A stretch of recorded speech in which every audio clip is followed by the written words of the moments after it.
اعوذ باللہ من الشیطان الرجیم بسم اللہ الرحمن الرحیم صلو علی الحبیب اللہم صلی علی سیدنا و مولانا محمد وبارک وسلم وصلی علیہ۔ صدقہ کے حوالے سے کچھ احادیث سماعت فرمائیے۔ حدیث پاک کے راوی ہیں حضرت سیدنا ابو ہریرہ رضی اللہ تعالی عنہ۔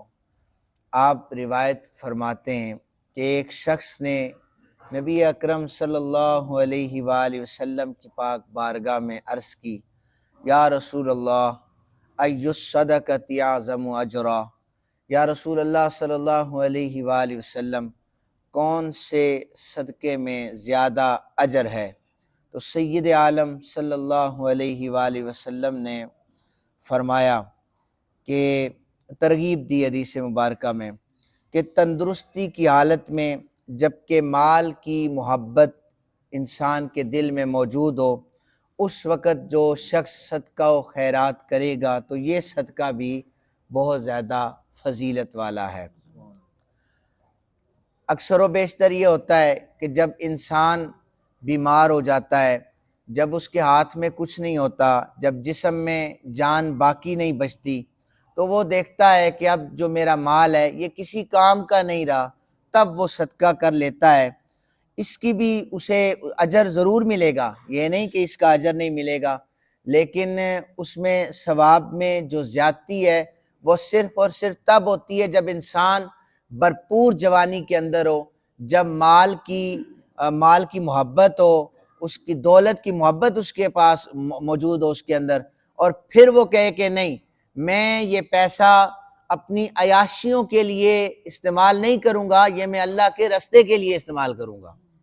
تو ایسا صدقہ حضور نے فرمایا یہ افضل ہے۔ پھر اسی طرح ایک شخص جو کہ جوان ہو اور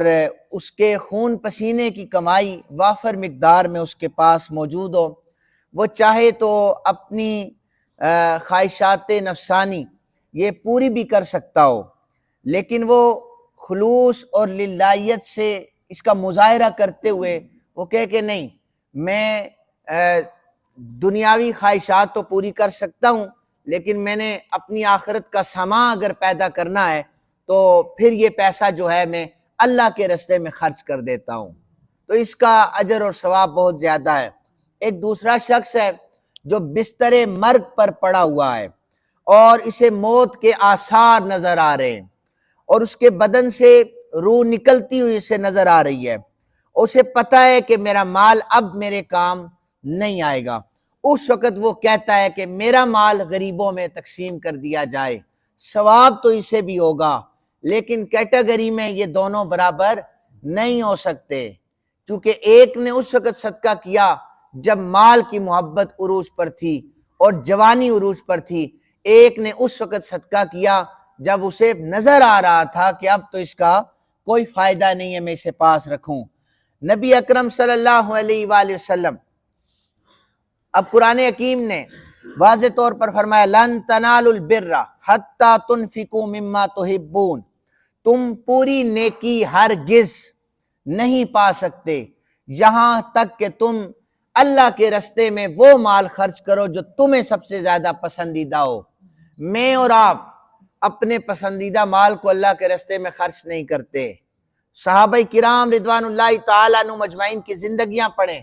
وہ اللہ کے راستے میں وہ مال خرچ کیا کرتے تھے جو انہیں پسند ہوا کرتا تھا۔ ہم وہ چیز، ہمارے کپڑے پرانے ہو جائیں وہ ہم کسی غریب کو دے دیتے، کبھی کسی نے اپنے نیا جوڑا کسی غریب کو نہیں دیا، یا سردیاں آ جائیں اچھی جیکٹ پہنی ہو، آپ کسی غریب کو سردی روکنے کے لیے وہ نہیں دیتے،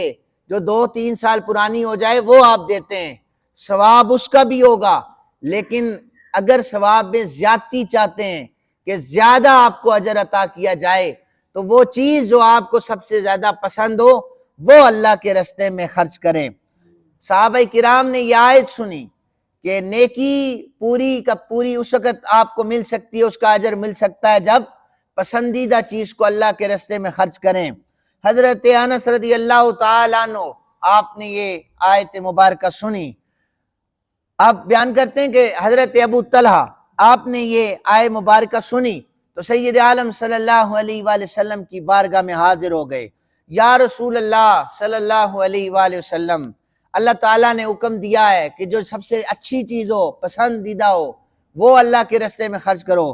یا رسول اللہ، میرا ایک باغ ہے، مجھے بہت زیادہ پسند ہے، میں وہ اللہ کے راستے میں خرچ کرتا ہوں اور اللہ سے نیکی اور اجر کی امید رکھتا ہوں۔ سید عالم صلی اللہ علیہ وآلہ وسلم نے فرمایا فداہا یا رسول اللہ حیث اراک اللہ، اور عرض کرنے لگے یا رسول اللہ آپ جہاں چاہے اسے خرچ کریں، اس کا پیسہ جہاں چاہے خرچ کریں۔ یہ باغ مسجد نبوی شریف کے سامنے تھا۔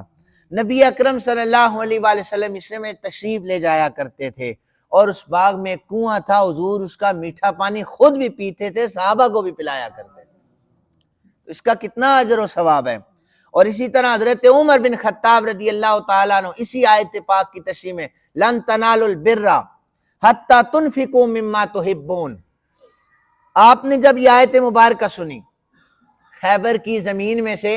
کچھ حصہ حضرت عمر بن خطاب کو ملا تھا، آپ کو یہ حصہ بہت زیادہ پسند تھا، لیکن آپ نے جب سنا نا کہ پسندیدہ چیز کو اللہ کے راستے میں خرچ کرو، آپ نے اپنے اہل و عیال سے فرمایا کوئی بھی میری اس زمین کو بیچے گا نہیں اور کوئی بھی اسے میری وراثت میں شمار نہیں کرے گا، یہ میں اللہ کے راستے میں وقف کر رہا ہوں، اس کا پیسہ اسلام کے لیے وقف ہوگا، اس کا پیسہ مجبوروں کے لیے وقف ہوگا۔ دیکھیں آپ نے یہ تو سنا ہوگا فارسی کا شعر، در جوانی توبہ کردن شیوائے پیغمبری، کہ جوانی کی جو توبہ ہوتی ہے یہ پیغمبروں کا شیوا ہوتا ہے، ورنہ تو بتایا گیا کہ بڑھاپے میں تو ظالم بیڑیا بھی توبہ کر لیا کرتا ہے۔ اس کی تشریح آپ سنیے، اگر کوئی شخص جوانی میں وہ مختلف گناہوں میں اور برے کاموں میں زندگی گزار دیتا ہے، جب بوڑھا ہو جاتا ہے اسے پتہ ہے نہ میں گناہ کر سکتا ہوں نہ میرے پلے کچھ ہے، اب میں توبہ کر لوں، فرمایا کہ اس کی مثال ایسی ہے جیسی ظالم بھیڑیے کی مثال ہوتی ہے، وہ جوانی میں خون خاری کرتا ہے، شکار کرتا ہے، جانوروں کو چیر پھاڑ لیتا ہے، جب وہ بوڑھا ہو جاتا ہے بدن میں جان نہیں رہتی، اسے پتہ ہے نہ میری گرفت اتنی رہی ہے کہ میں پکڑ سکتا ہوں، نہ میں جمپ کر سکتا ہوں، نہ میرے دانت اتنے اس قابل ہیں کہ کسی شکار کو شکار کر سکتا ہوں، تو میرے اندر طاقت نہیں رہی، تو وہ شریف بن جاتا ہے، وہ توبہ کر لیتا ہے کہ اب میں شکار نہیں کروں گا، تو اس کی اب توبہ کی کوئی فائدہ اسے نہیں ہوگا، چونکہ جب جوانی تھی، جب طاقت تھی، اس نے تو کوئی کام چھوڑا ہی نہیں ہے۔ فرمایا در جوانی توبہ کردن شیوائے پیغمبری، جوانی میں توبہ کرو جب گناہ سامنے ہوں، جب انسان کو شیطانی رستہ اپنی طرف مائل کر رہا ہو، اور جب انسان گناہوں کی دلدل میں دھسے، عیاشیاں اس کے سامنے ہوں، انسان کہتے ہیں نہیں میں گناہ کی طرف نہیں جاؤں گا، میں برائی کی طرف نہیں جاؤں گا، میں کسی بھی شیطانی رستے کی طرف نہیں جاؤں گا، میرے پاس اختیار بھی ہے لیکن میں اللہ کے رستے کو چنوں گا، یہ ہے جوانی کی توبہ۔ اور پھر ایسا اللہ کے رستے کو چنتا ہے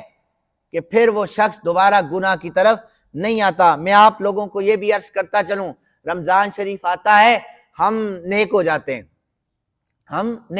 ہیں، یا یہ 10ویں کلاس کے 12ویں کلاس کے بچوں کے پیپر ہوتے ہیں، یہ بھی نیک ہو جاتے ہیں وہ ایک آدھ مہینہ،